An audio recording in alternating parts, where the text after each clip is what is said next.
मूल्य की तारीख है 17 जनवरी सन 1967। रिकॉर्ड चला है दिल का सहारा टूट न जाए।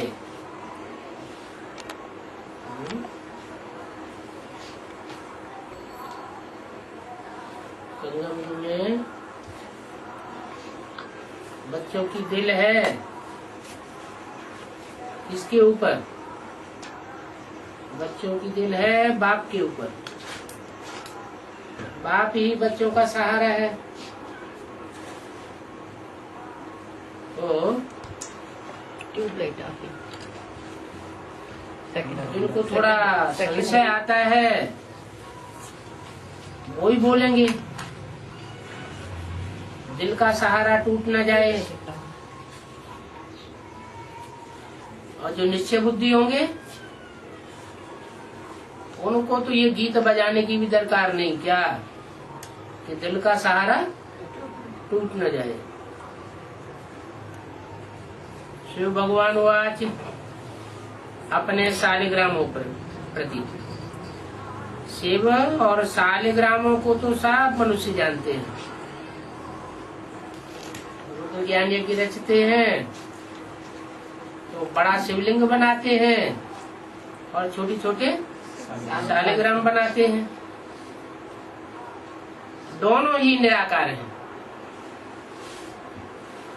शालिग्राम भी निराकार आत्मा की यादगार है और शिव भी जो लिंग बनाते हैं शिव का वो भी निराकारी स्टेज की यादगार है। यादगार का मतलब क्या हुआ? कभी कुछ प्रैक्टिकल हुआ है तो यादगार बनती है। माने शिव ने भी प्रैक्टिकल में इस संसार में आकर के निराकारी स्टेज को धारण करके बच्चों के सामने दिखाया है। जैसे बाप बच्चों के सामने निराकारी स्टेज में प्रत्यक्ष होते हैं, वो तो है सुप्रीम सोल, सुप्रीम बाप। लेकिन और जो छोटे मोटे धर्म पिताएं हैं वो भी निराकारी स्टेज में इस सृष्टि पर आते हैं। उन्होंने भी किसको फॉलो किया? इसी बाप को फॉलो किया। तो दोनों ही निराकार है। आत्माएं भी निराकार है, उनकी यादगार है शालिग्राम, और शिव भी निराकार है जिसकी यादगार है शिवलिंग। कैसे यादगार है?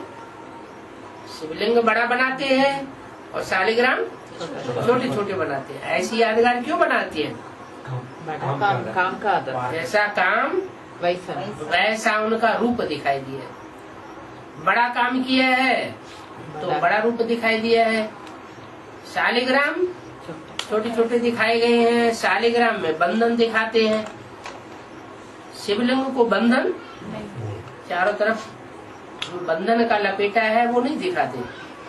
इसका मतलब आत्माएं सब बंधन में आती है और शिव परमात्मा बंधन में नहीं आता है। दोनों ही निराकार हैं। माना दोनों ही प्रैक्टिकल में शरीर में होते हुए भी ऐसा प्रैक्टिकल पार्ट बजाते हैं कि उन्हें अपने नाक, आंख, कान जो भी इंद्रियां हैं उन इंद्रियों की स्मृति नहीं रहती। कान है लेकिन सुनते हुए भी न सुनना, आंख है देखते हुए भी न देखना। तो ऐसे ऐसे जो कर्मेंद्रियों का निराकारी स्टेज का एक्ट दिखाई गई है उसको निराकारी रूप में दिखाते हैं। आप कृष्ण भगवान वास्तव नहीं कह सकते हैं, क्योंकि कृष्ण और राम ये तो आत्माएं हैं। ये सब जन्म मरण के चक्र में आने वाली है। जो खुद ही जन्म मरण के चक्र में आने वाली है वो भगवान बन करके भगवान वाच कहें अपने को, ये तो साबित नहीं होता है।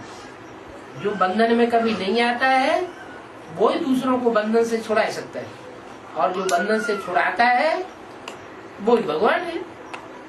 भगवान एक होता है, अनेक भगवान नहीं हो सकते। भगवान तो ऊंच से ऊंच को कहा जाता है। तो शिव भगवान वाच वो किसके प्रति? जरूर शिव भगवान वाच शालिग्राम बच्चों के प्रति होगा।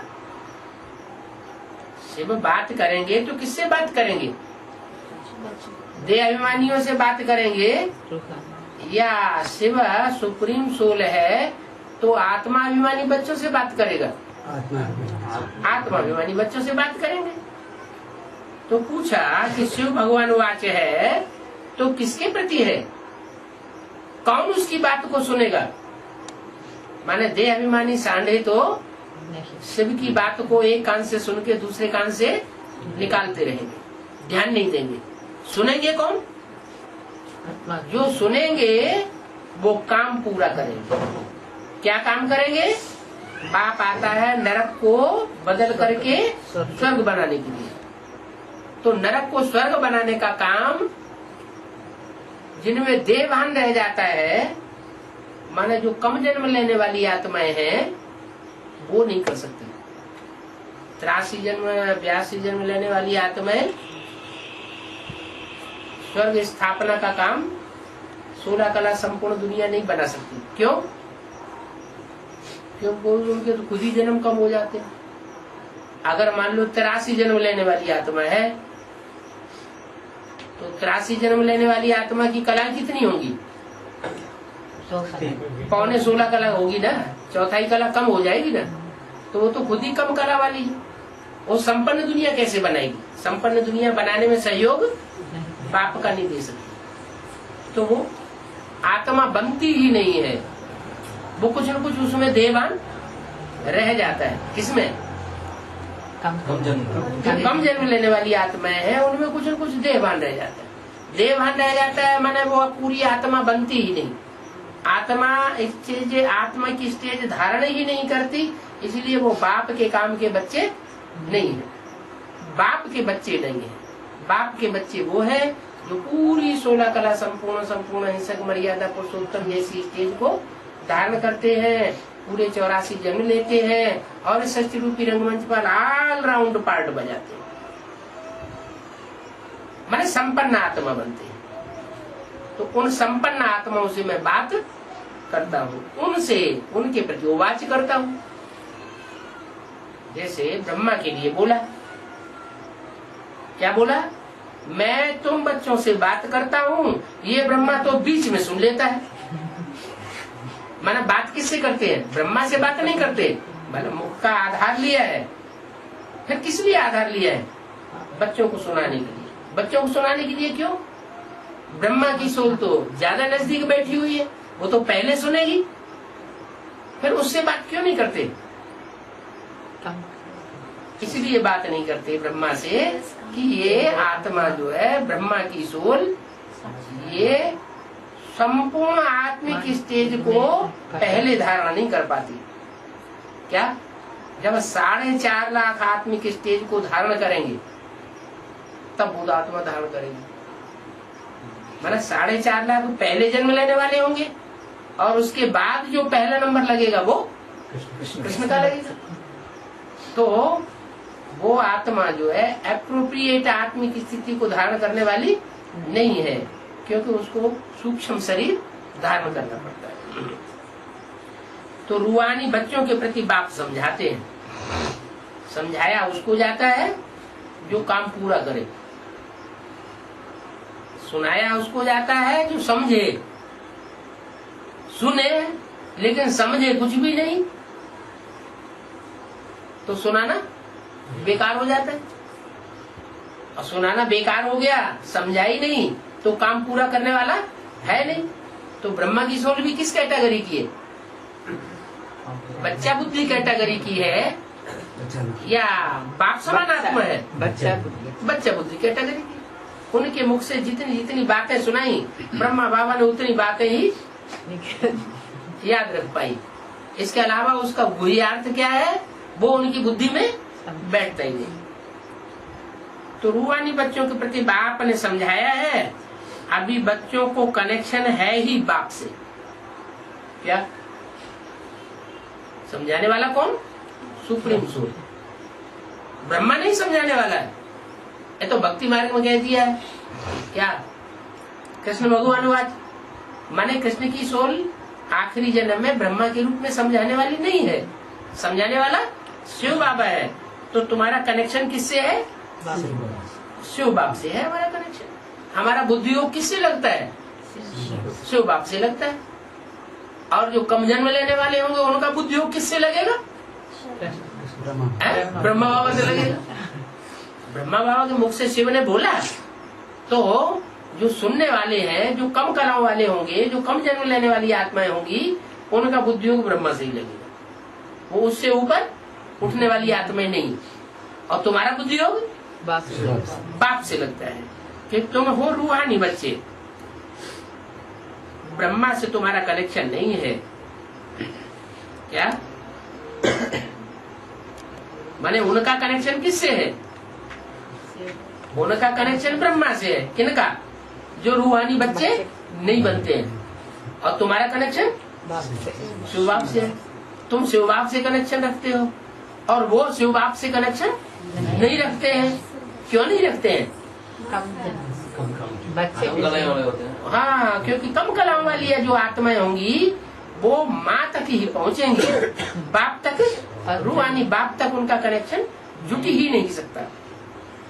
तो ब्रह्मा से तुम्हारा कनेक्शन नहीं है, क्योंकि पतित पावन ज्ञान का सागर स्वर्ग का वर्षा देने वाला वो एक ही बाप ठहरा।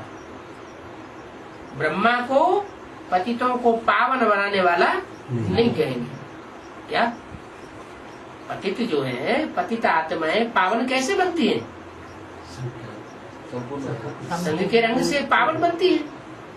और जो पावन आत्माएं थी सतयुग त्रेता में, वो पतित कैसे बनी? संग के रंग से पतित बनी। तो संग के रंग से ही पतित बनते हैं, संग के रंग से ही पावन बनते हैं। लेकिन किसके संग के रंग से पतित बनते हैं और किसके संग के रंग से पावन बनते हैं? एक बाप से एक बाप जो ऊंचे ऊंचे है उसके संग के रंग से पावन बनेंगे। अगर औरों अनोखों का बीच में संग करते रहे तो टाइम वेस्ट हो जाएगा और नंबर पीछे चला जाएगा। आत्म की स्थिति जो धारण करनी चाहिए वो धारण नहीं कर सके, मानो पहली जनरेशन से ही नीचे आ जाएंगे। तो जो फर्स्ट जनरेशन है वो सूर्यवंशी जनरेशन में आना चाहिए ना। सूर्य जो है वो पहले ज्ञान लेता है। किससे? भगवान से। भगवान गीता में भी लिखा हुआ है, भगवान ने जब ज्ञान सुनाया तो पहले सूर्य को सुनाया। तो सूर्य किसको सुनाएगा? सूर्य पहले है, चंद्रवंशी क्यों सुनाएगा? सूर्य पहले अपने सूर्यवंशी बच्चों को सुनाएगा। जो सूर्य की डायरेक्ट औलाद होंगे उनको सुनाएगा और उन्हीं को ही समझाएगा, उन्हीं की समझ में बैठेगा। दूसरों की समझ में बैठने वाला वो ज्ञान है ही नहीं। तो ब्रह्मा से तुम्हारा कोई कनेक्शन नहीं है, क्योंकि पतित पावन एक बाप है। ब्रह्मा पतितों को पावन बनाने वाला नहीं है, वो खुद ही पतित। ब्रह्मा की सोल अभी भी अर्ध चंद्रमा के रूप में दिखाई जाती। कहाँ? मस्तक के, शंकर के मस्तक पर। इसलिए शंकर का एक नाम रख दिया चंद्रभाल। क्या? उनके भाल पर चंद्रमा सुशोभित होता है, इसलिए उनका नाम चंद्रभाल रख दिया। तो वो चंद्रमा पतित पावन नहीं है, भले उसको मस्तक पे स्थान दिया है, बहुत प्यारा बच्चा है बाबा का है, लेकिन उससे काम निकलने वाला नहीं है। काम किससे निकलने वाला है? तुम बच्चों से, सूर्यवंशी बच्चों से। पतित पावन ज्ञान चंद्रमा ब्रह्मा माने कृष्ण की सोल नहीं है, ज्ञान का सागर भी वो नहीं है। क्या? ज्ञान की गहराइयां जहाँ होती हैं उन गहराइयों में रतन मिलते हैं, तो सागर में रतन मिलते हैं। तो चंद्रमा में रतन नहीं है, रतन काय में है? ज्ञान सागर में रतन है। तो वो ज्ञान सागर भी नहीं है। स्वर्ग का वर्षा देने वाला ब्रह्मा नहीं है, स्वर्ग का वर्षा देने वाला एक शिव बापी है। याद भी उनको करना है, उनको इनको याद नहीं, इनको माने ब्रह्मा को याद नहीं करना है। उनको इनको में कितना अंतर पड़ जाता है। उनको माने दूर कर दिया, जो आने वाला भविष्य का पार्ट है उसकी तरफ इशारा कर दिया, या तो पास्ट वाले की तरफ इशारा कर दिया जो पास्ट में हुआ था, जिसके द्वारा ब्रह्मा बड़ी माँ में बीज डाला गया ज्ञान का, तो वो पतित पावन ठहरा। क्यों? आदि वाला कैसे पतित पावन और अंत वाला पतित पावन कैसे? दोनों क्यों? आदि वाला अगर पतित पावन है तो पतित से पावन तो कोई नहीं बना है? और अंत वाला अगर पतित पावन कहे तो पतित से पावन तो कोई बना तो नहीं है, लेकिन फिर भी ये कहा जा सकता है कि अभी कोई टाइम निकल थोड़े गया। क्या ब्रह्मा ने जब शरीर छोड़ा तो कहा जा सकता है कि ब्रह्मा ने शरीर छोड़ दिया, अब पतितों को पावन बनाने वाला कोई है नहीं। तो यहाँ तो वो बात नहीं है। शिव बाबा तो मरंती नहीं होती है। क्या शिव बाबा की जयंती तो है, शिव बाबा की मरंती होती नहीं है। शिव बाबा का जन्म गाया हुआ है, लेकिन मृत्यु दिवस नहीं गाया हुआ है। इसलिए भक्ति मार्ग में भी शंकर को अमर दिखाते हैं, शंकर को अमरनाथ कहते हैं। तो यज्ञ के आदि वाला जो व्यक्तित्व था, जिसमें सुप्रीम सोल ने पहले प्रवेश करके ज्ञान की बातों का बीजारोपण डाला, वो आत्मा के द्वारा यज्ञ के शुरुआत में भी धोबी घाट चलता था। क्या ऐसे नहीं कि अंत में ही धोबी घाट चलता है। जो शरीर रूपी वस्त्र है उनको साफ करने का कार्य आदि में भी था और अभी भी। मुरली में ये बात बोली है, आदि में भी धोबी घाट था, अंत में भी धोबी घाट है, और ये धोबी घाट अंत तक चलता रहेगा जब तक पतितों को पावन बनाने का पूरा कार्य संपन्न न हो जाए। तो ये कार्य भी उनको ही करना है, माना ब्रह्मा को ये कार्य नहीं करना है। ब्रह्मा तो ठहरा उनका भाग्यशाली रथ। क्या भाग्यशाली जिनको अभी उनका कहा ना, उनका भाग्यशाली रथ ठहरा ब्रह्मा। ब्रह्मा उनका भाग्यशाली रथ है, किनका है? भविष्य में आने वाला। हाँ, उनका भाग्यशाली रथ है। रथ द्वारा ही बाप वर्षा देते हैं। काहे का वर्षा मिलना है? जीवन मुक्ति का वर्षा, माने स्वर्ग का वर्षा रथ द्वारा मिलता है। तो वो कौन सा रथ है? वो रथ कौन सा? वो तो शरीर तो छूट गया ब्रह्मा का है।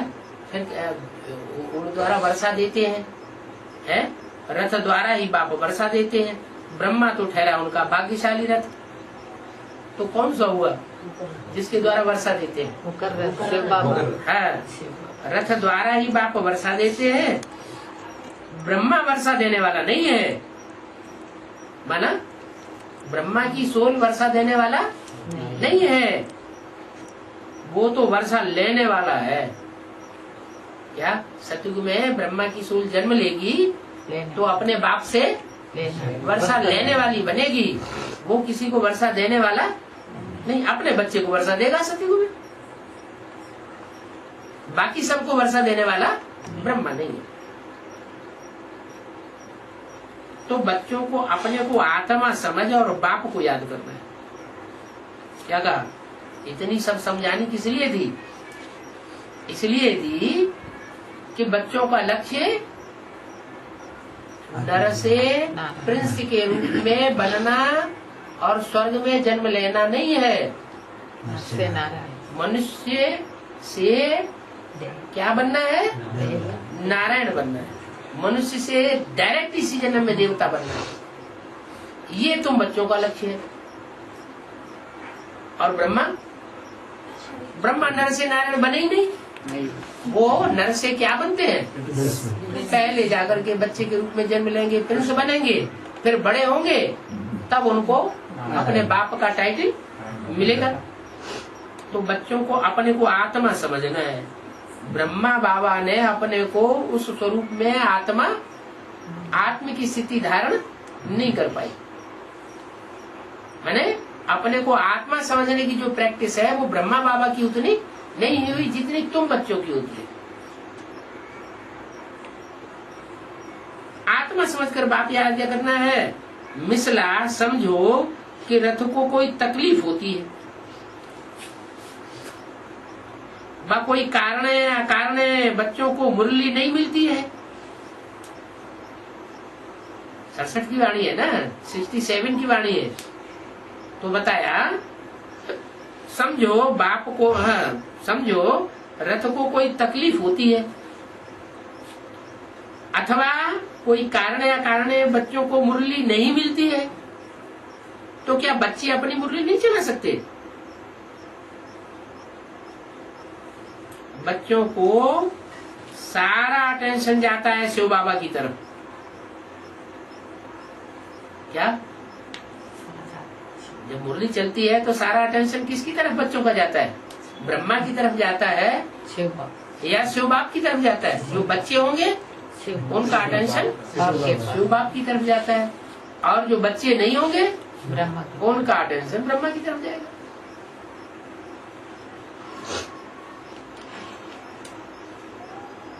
बाकी शिव बाबा तो कभी बीमार पड़ नहीं सकते हैं। क्या जो मुरली बंद हो जाए? शिव बाबा ऐसी बीमारी से निकलने वाले नहीं है जो मुरली बंद कर दें।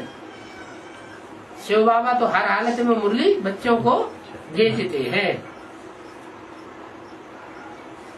वो चाहे ब्रह्मा के तन में नहीं तो और कोई अच्छे बच्चे द्वारा मुरली चला सकते हैं। क्या कहा? अच्छा कोई अच्छे बच्चे, हाँ, और कोई अच्छे बच्चे द्वारा। माने ब्रह्मा ही अकेला अच्छा बच्चा नहीं है, ब्रह्मा के समान कोई और भी बच्चे हैं जो उनके द्वारा मुरली चल सकती है। और बच्चों को इतना ज्ञान मिला है वो भी समझा सकते हैं।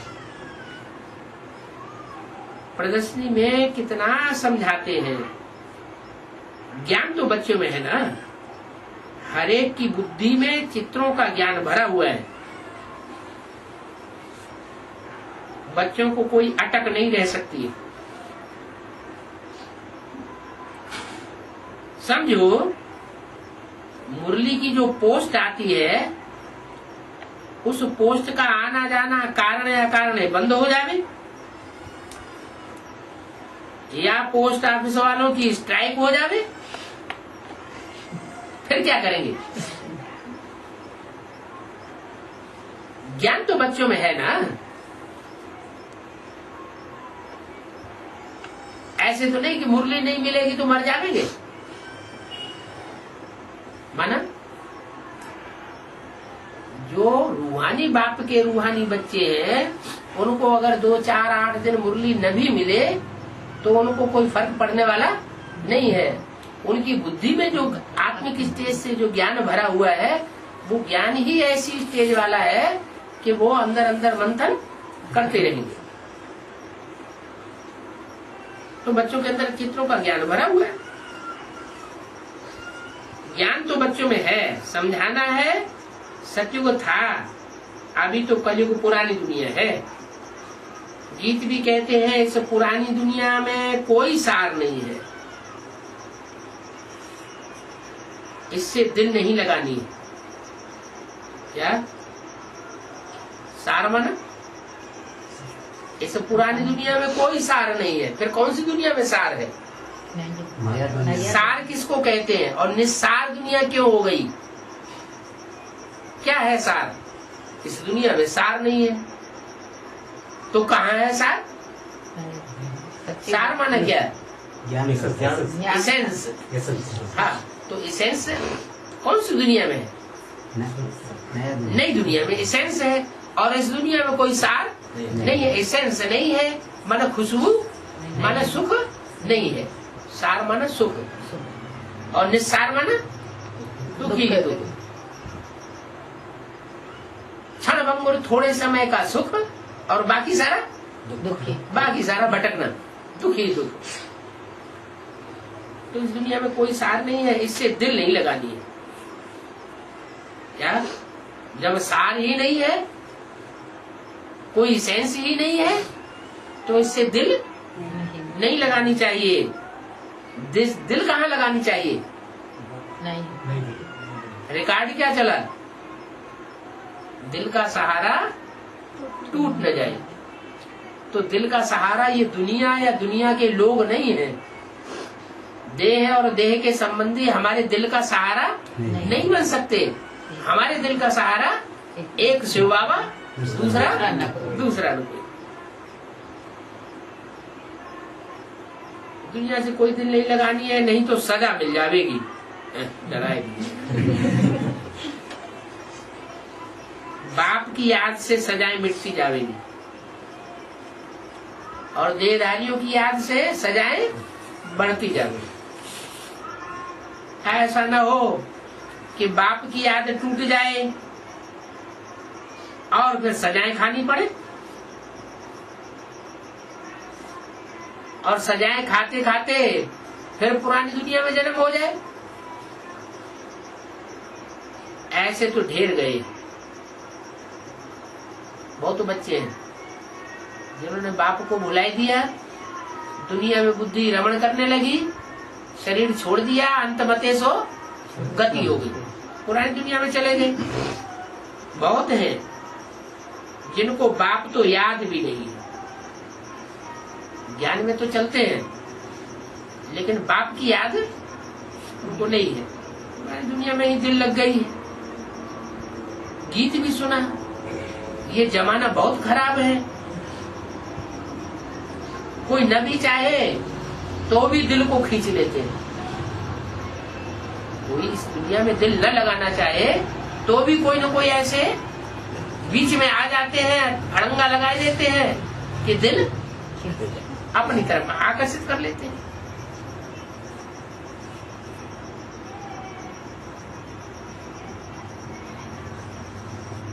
कोई से भी दिल लगाई तो सजाएं बहुत खावेंगे। इस गीत में ज्ञान तो बड़ा अच्छा है। बच्चों को ज्ञान ही सुनना है। क्या कहा? गीत नहीं सुनना है। क्या सुनना है? जो गीत में ज्ञान भरा हुआ है वो ही सुनना है। भक्ति मार्ग के गीत भी नहीं सुनने हैं। क्या? जो भक्ति मार्ग के गीत चलते हैं, कहीं गणेश के चल रहे हैं, कहीं लक्ष्मी की चल रहे हैं, कहीं जगदम्बा के चल रहे हैं, कहीं शंकर के गीत चल रहे हैं, कहीं ब्रह्मा के गीत चल रहे हैं। तो जो देवदानियों के गीत चल रहे हैं भले देवताएं हैं, तो उनके गीत अगर गाएंगे तो याद किसकी आएगी? उन्हीं देवताओं की याद आएगी। तो अवस्था फिर नीचे ऊपर होती रहेगी। बीके के गीत हैं तो वो एक्यूरेट है क्या? ज्ञान के गीत हैं जो जिन गीतों में ब्रह्मा बाबा की याद दिलाई जा रही है, तो वो गीत एक्यूरेट है क्या? वो उन गीतों से अवस्था नीचे नहीं आएगी। ब्रह्मा की याद करेंगे तो ब्रह्मा जैसी गति नहीं होगी। जैसे को याद करेंगे वैसी गति हो जाएगी। तो भक्ति मार्ग के गीत सुनने ही नहीं है क्या? इसलिए एक मुरली में बोल दिया, गीत सुनना नहीं है, वास्तव में गीत गाना भी नहीं है। लेकिन याद करने समय ही दूसरी आवाज कान में नहीं आने के लिए गीत गा सकते हैं। बीके के गाने सुनकर शिव बाबा को याद कर सकते हैं। माँ जब अपने बच्चे को याद करती है तो ढोलक बजा बजा के याद करती है। बाप जब अपने लंदन में गए हुए बच्चे को याद करता है तो गीत बजा बजा के याद करता है? नहीं करता है ना।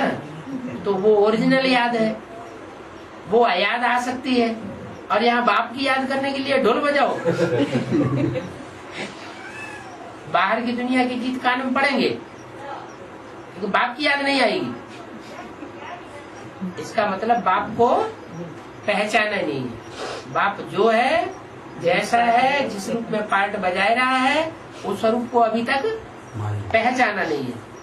इसलिए गीत वगैरह लगाते हैं, ट्यून लगाते हैं, माहौल बनाते हैं और संगठन की याद में निष्ठा में बैठते हैं कि हाथ पांव बांध करके बैठ जाए। नहीं तो कर्म करते याद आनी चाहिए। अभी भक्ति मार्ग मुर्दाबाद होना है क्या? भक्ति मार्ग में जो कीर्तन करते रहते हैं, झान मंजीरा बजाते रहते हैं, भगवान को याद करते रहते हैं, ये भक्ति मार्ग सारा क्या होना है? अभी मुर्दाबाद होना है। क्या ऐसे ही चलती रहेगी दुनिया? है ये दुनिया खलास होगी कि नहीं होगी? होगी, खलास होनी। तो जब हमें मालूम है, एक तरफ हम कहते भी हैं कि विनाश सामने खड़ा है, तो जो व्यक्ति ये कह रहा है कि विनाश सामने खड़ा है और खुद ढोल मजीरा बजा रहा है, डांस कर रहा है, तो कोई मानेगा कि ये विनाश सामने खड़ा है? तो डबल बातें हो गई ना। तो गीत गाना नहीं है, वास्तव में गीत सुनना भी नहीं है। भक्ति मार्ग मुर्दाबाद होना है। अभी तुम हो संगम युग पर, ज्ञान सागर बाप द्वारा। क्या संगम युग पर कब तक हो? अभी तुम संगम युग पर हो, और वो संगम युग कब तक है? असली संगम युग तब तक जब तक जीना है तब। जब तक पीते हैं बाप से। अभी तुम संगम युग पर हो, ज्ञान सागर बाप द्वारा तुमको संगम पर ज्ञान मिलता है। क्या संगम है तो ज्ञान किसके द्वारा मिलता है? बाप द्वारा मिलता है। और संगम युग नहीं है, दूसरे युग है, तो देहधारी गुरुओं द्वारा ज्ञान मिलता है। ज्ञान नहीं मिलता, अज्ञान मिलता है। देहधारी गुरुओं द्वारा ज्ञान मिलता है और बाप द्वारा ज्ञान मिलता है। दुनिया में ये किसी को पता ही नहीं है कि ज्ञान देने वाला एक ही है, बाकी सब है भक्ति के सागर। क्या भक्ति आती है रावण से और ज्ञान आता है एक बाप से। तो सदगति दाता एक ही है। फिर उनकी हिम्मत पर चलना है।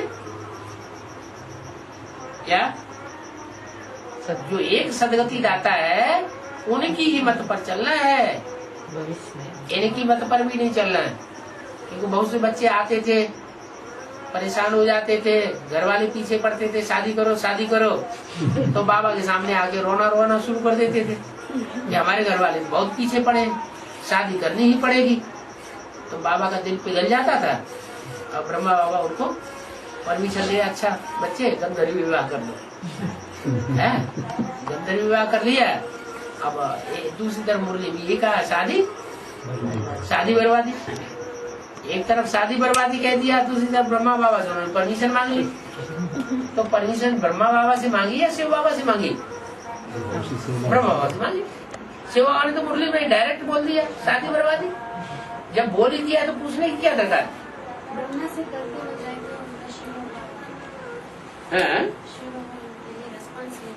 हाँ रिस्पांस लेते हैं। इसका मतलब ये थोड़ा ही हुआ कि ब्रह्मा से ही ब्रह्मा को ही गुरु बना लेना।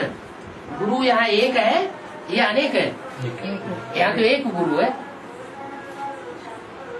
सदगति दाता एक है, ऐसे तो नहीं कहा सदगति दाता दो है। बुद्धि की सदगति कौन करेगा? बुद्धिमानों की जो बुद्धि बाप है वही बुद्धि की सदगति करेगा कि कोई और करेगा? बाप बुद्धि की सदगति करेगा। बुद्धि की सदगति होने के बाद मन बुद्धि रूपी आत्मा की सदगति हो, फिर उसके बाद शरीर की सदगति होगी।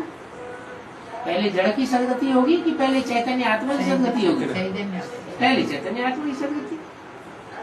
तो सदगति दाता एक ही है, तो फिर उनकी हिम्मत पर चलना है।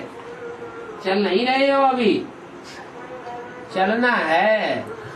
क्या ऐसी स्थिति आएगी, ऐसी परिस्थितियां बनेगी कि एक की मत पर चलना ही पड़ेगा। माया छोड़ती कोई को भी नहीं है। माया ऐसी पीछे पड़ती है कि हम श्रीमत पर चलना चाहते हैं और मनुष्यों की मत से बचना चाहते हैं, मनमत से बचना चाहते हैं, लेकिन माया हमको खींच लेती है। भूलें तो सबसे होती है, देह अभिमान के बाद ही कोई न कोई भूल होती है। क्या भूल होने का कारण भी क्या बताया?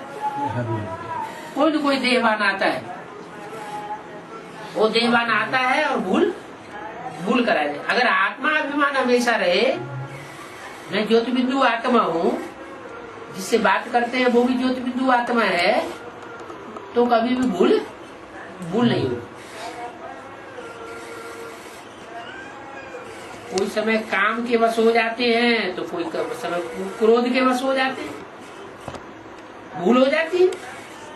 मनसा में भी तूफान बहुत आते हैं।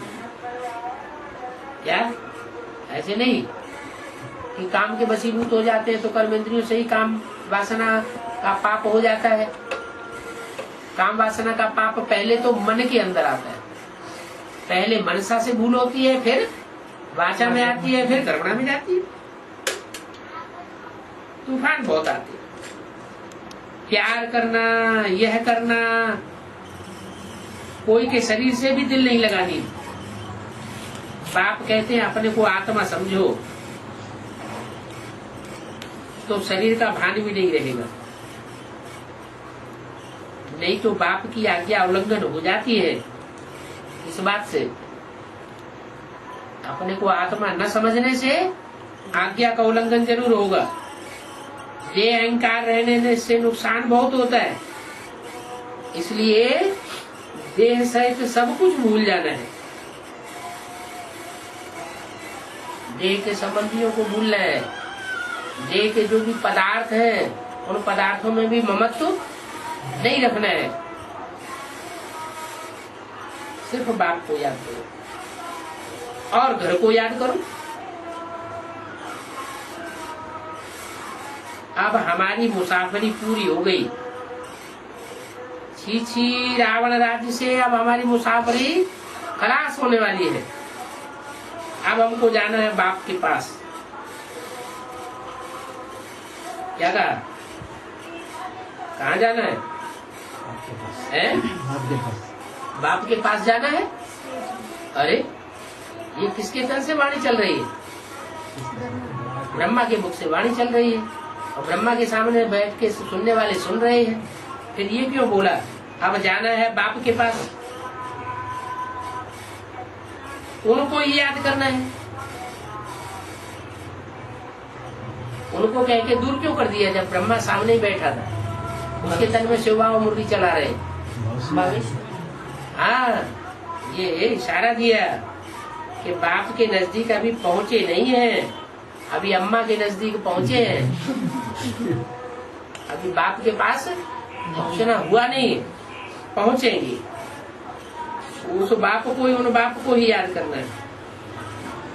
इस ब्रह्मा को याद नहीं करना है। आत्माओं का बाप समझाते हैं कि शरीर से काम करते हुए याद मुझे करो। क्या समझाते हैं? ये नहीं समझाते हैं कि हाथ पांव बांध करके बैठ जाओ। कैसी प्रैक्टिस होनी चाहिए? इतनी लगन होनी चाहिए कि काम भला हम करते रहे, लेकिन काम करते हुए भी दिल बाप की तरफ रहे, तो तुम्हारे विक्रम भस्म हो जाएंगे। रास्ता तो बहुत सहज है। ये भी समझते हैं कि तुमसे भूलें होती रहती हैं, परंतु ऐसे न हो कि भूलों में फंस ही जाओ। भूलें तो सबसे होती है, लेकिन एक होता है भूल हुई और फौरन सुधार ली। जैसे कोई साइकिल सीखता है और साइकिल सीखते सीखते कहीं ब्रेक लग जाता है, कहीं कुछ हो जाता है और नीचे गिर जाता है, तो नीचे ही गिरा रहे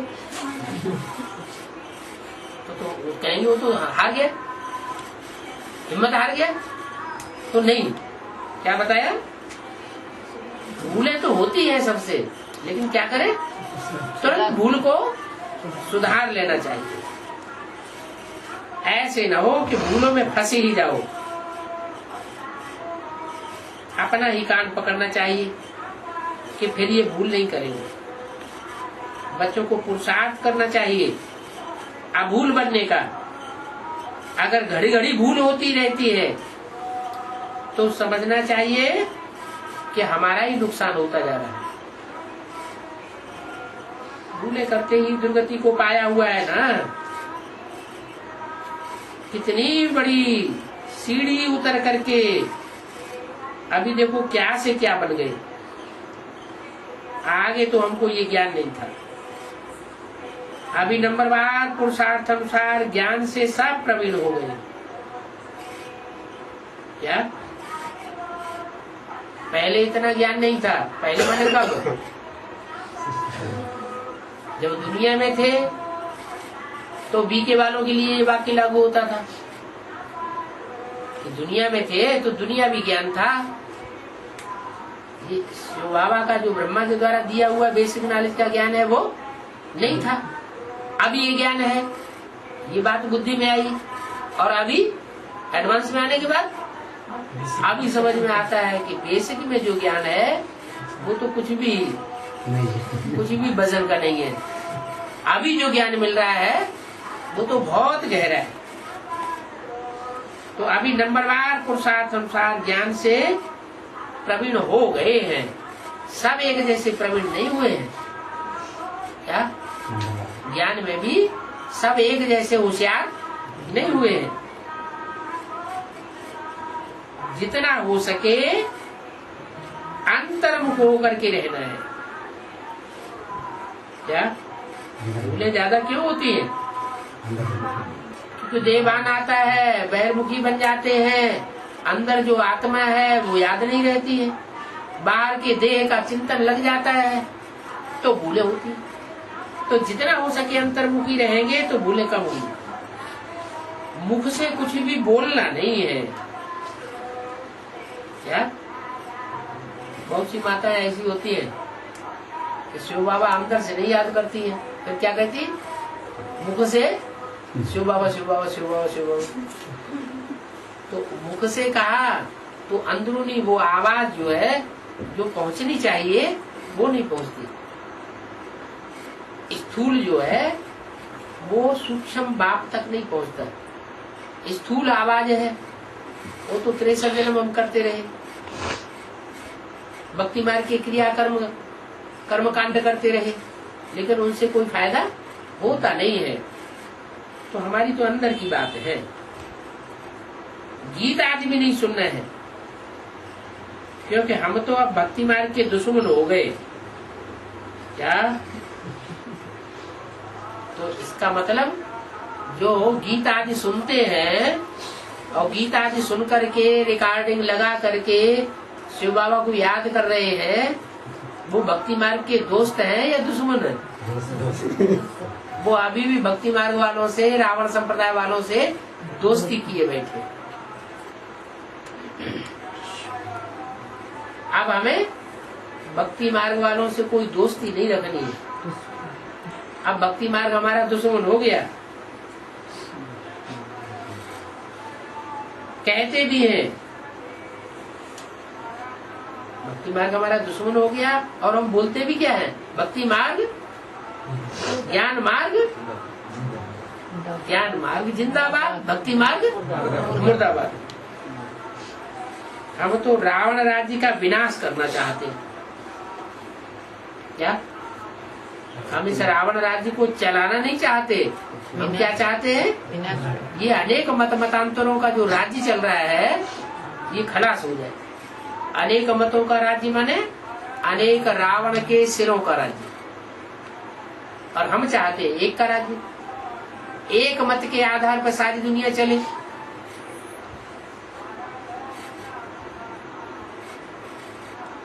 तो हम विनाश करना चाहते हैं, फिर उस दुनिया से हम दिल कैसे लगा?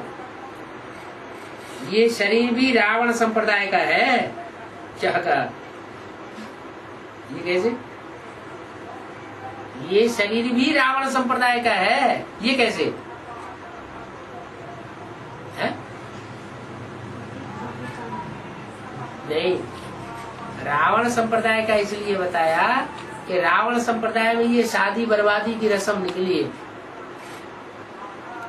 सतयुग त्रेता में तो शादी बर्बादी होती ही नहीं थी, वहाँ कोई साधवाना नहीं होता था। ये भक्ति मार्ग जब से शुरू हुआ, द्वापर युग जब से शुरू हुआ, तब से ये साधवाना शुरू हुआ।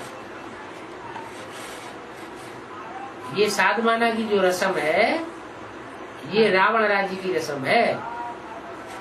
ये रावण राज्य जब तक रहेगा तब तक रावण संप्रदाय रहेगी। हम शादी नाम की संस्था ही कैंसिल कर देते हैं। क्या शादी मना बर्बादी, तो हम रावण संप्रदाय को याद ही क्यों करें?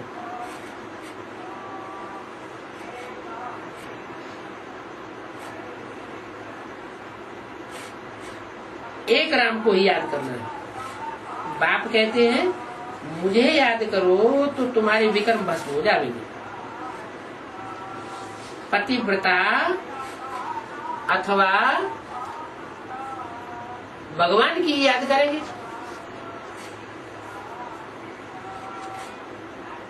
17 जनवरी 1967 की वाणी का दूसरा पेज। अपनी देह को भी याद नहीं करेंगे। क्या कहा? जैसे पतिव्रता स्त्री होती है तो अपनी पति की ही याद करती है, अपनी देह भी उसको याद नहीं आती, तो हम अपनी देह को भी याद नहीं करेंगे। हालांकि सबसे जास्ती प्यार होता है आत्मा को अपने शरीर से, फिर बाद में प्यार होता है बाप से या पति से। लेकिन हमारी बात निराली है, हमको अपनी देह को भी याद नहीं करना है। अपनी देह को भी याद नहीं करना है, कोई की भी देहधारी की देह को याद नहीं करना है। देह सहित सबका संन्यास करना है। फिर औरों की देह से हम क्यों लागत लगावे? कोई से भी लागत होगी तो जरूर उनकी याद आती रहेगी। लगाव की निशानी क्या? बुद्धि बार बार उसी तरफ झुकेगी। हम याद करना चाहेंगे बाबा को और बुद्धि बार बार जिसकी तरफ लागत लगी होगी वही बुद्धि भाग जाएगी। फिर ईश्वर की याद आ नहीं सकती। क्या? अगर किसी का लगाव कहीं लग गया है देहधारी से तो उसको ईश्वर की याद नहीं आवेगी। प्रतिज्ञा तोड़ते हैं तो फिर सजाएं भी बहुत खानी पड़ती है। जो जितनी सजाएं खाते हैं उनका फिर पद भी भ्रष्ट हो जाता है। दुनिया में भी ऐसे होता है। क्या? जो लंबी लंबी सजा याफ्ता होते हैं उनको पर ऊंचा पद उनको नहीं दिया जाता, तो बड़ा उनको अधिकारी नहीं बनाया जाएगा। इलेक्शन में भी खड़े नहीं होने देते हैं तुमको। तो बोला पद भ्रष्ट हो जाता है, इसलिए जितना हो सके बाप को याद करना है। माया तो बहुत धोखेबाज है? माया क्या बताया? धोखा मार मार करके नीचे गिराती है। माया का काम है अपनी तरफ कन्वर्ट करना, तो कन्वर्ट करने के लिए 20 रास्ते अपनाएगी। कोई भी हालत में माया से अपनों को बचाते रहना है। देह अभिमान की बहुत बड़ी बीमारी है। बाप कहते हैं अब देही अभिमानी बनो। देह और देही में क्या अंतर है? देह माना शरीर और देही माना देह को धारण करने वाली कौन? आत्मा।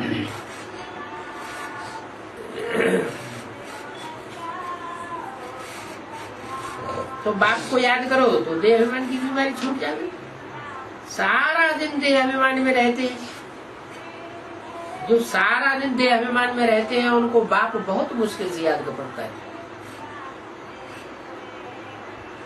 बाबा ने समझाया है कम काढ़े और दिल यारड़े, माने हाथों से काम करते रहो और दिल से बाप को याद करते रहो। जैसे आशुक माशुक होते हैं, धंधा करते रहते हैं और एक दूसरे को याद करते रहते हैं, तो धंधे में उनकी बुद्धि नहीं जाती, उतनी बुद्धि कहाँ जाती है? आपस में आशिक माशिक के पास। तुम भी एक बाप के आशिक हो, धंधा आदि तो करते रहते हैं, अपने मासूक को याद करते रहते हैं, देह अभिमानी देह को याद करते हैं, वो देह अभिमानी है, आशिक मासूक है, और तुम हो, तुम देह अभिमानी आशिक मासूक नहीं हो, तुम्हारा मासूक भी रूहानी है और तुम आशिक भी रूहानी हो। वो देह अभिमानी आशिक मासूक होते हैं।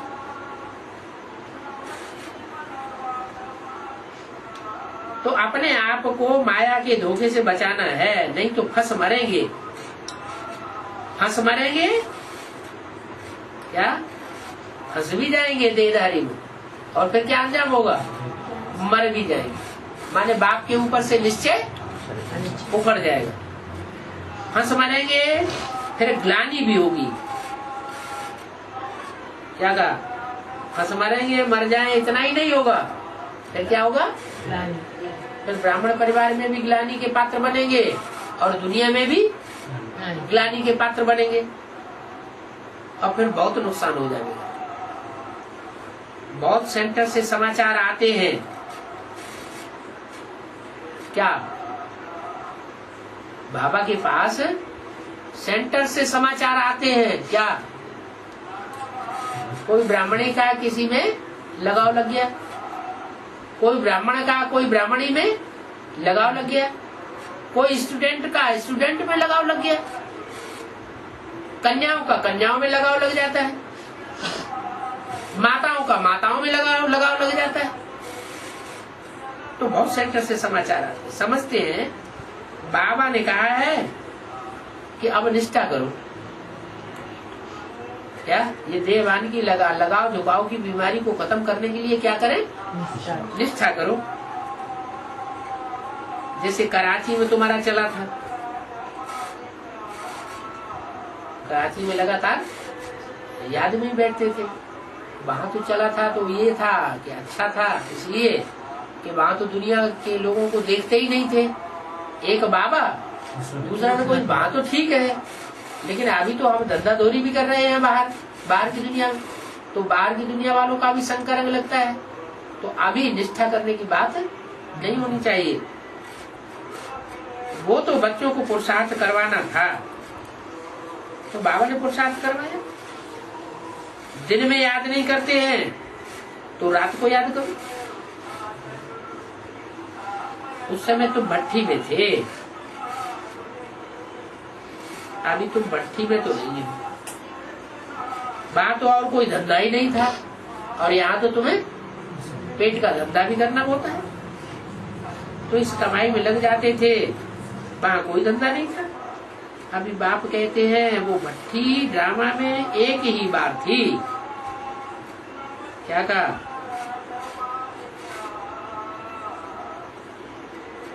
अब दोबारा ऐसी भट्ठी नहीं होगी।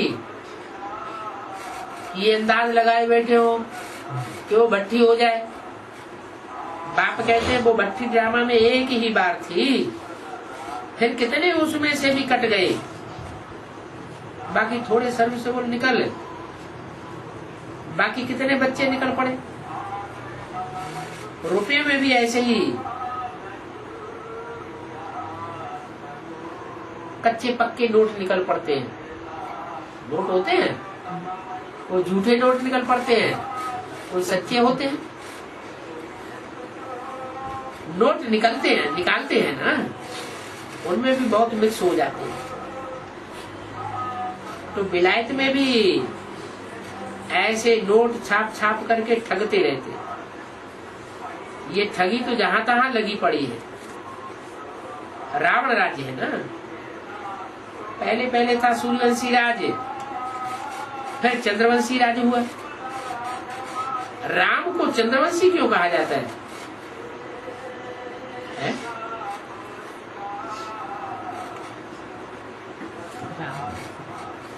राम को चंद्रवंशी क्यों कहा जाता है?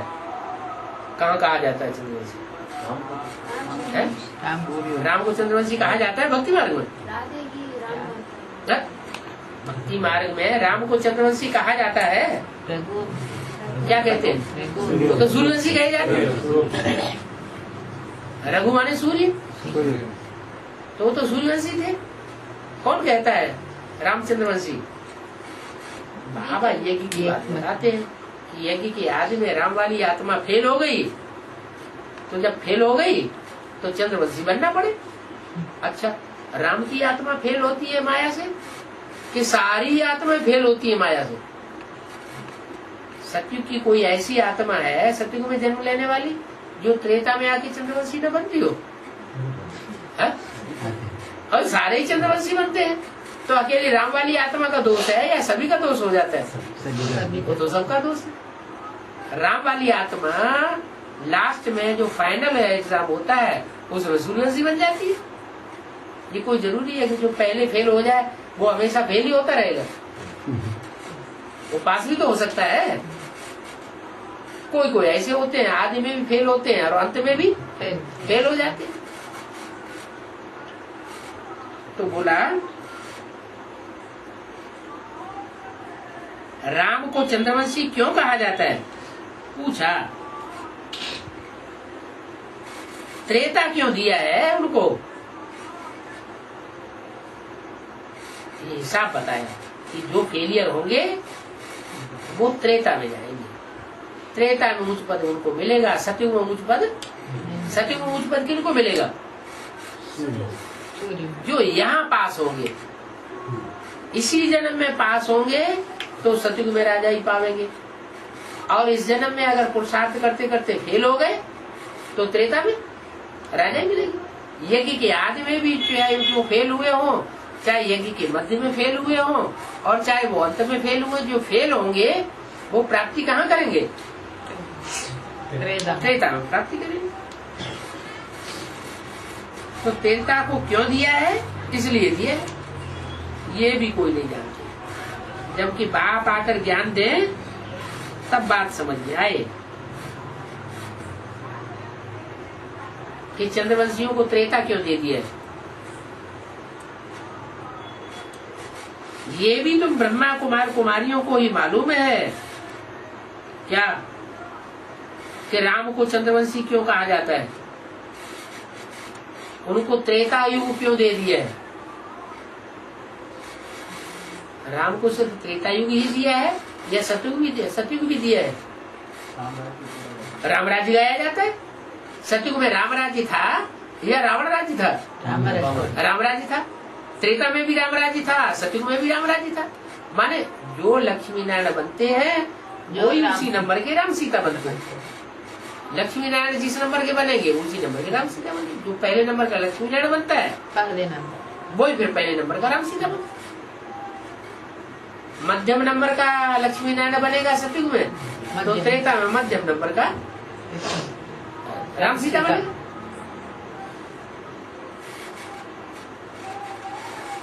तो तुम ब्रह्मा कुमार कुमारियों की ये बातें मालूम है।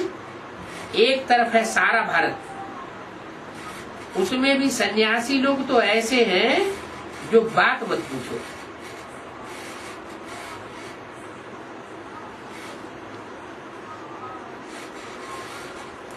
सन्यासियों से बहुत डरते हैं, क्योंकि सुनते हैं गुरु का निंदक ठौर न पावे। अब तुमको ज्ञान मिला है कि कौन से गुरु और कौन से गुरु की निंदा और कौन सा ठौर। उन सन्यासियों के पास कौन सा ठौर है? जो निंदा अगर उनकी होगी तो उनको ठौर नहीं देंगे। क्या ठौर है? दुनियावी सन्यासियों के पास तो कोई स्वर्ग का ठौर है ही नहीं। भले ऋषिकेश में एक मकान बना दिया, उसका नाम रख दिया है स्वर्गाश्रम। ऐसे ही ब्राह्मणों की दुनिया में ब्राह्मणों की दुनिया में जो सन्यासी है, घरघाट छोड़ करके बैठे हुए हैं, भीख पर अपना भोजन चलाते हैं, वो सन्यासी भी सुखधाम शांति धाम की बिल्डिंगें बना देते हैं।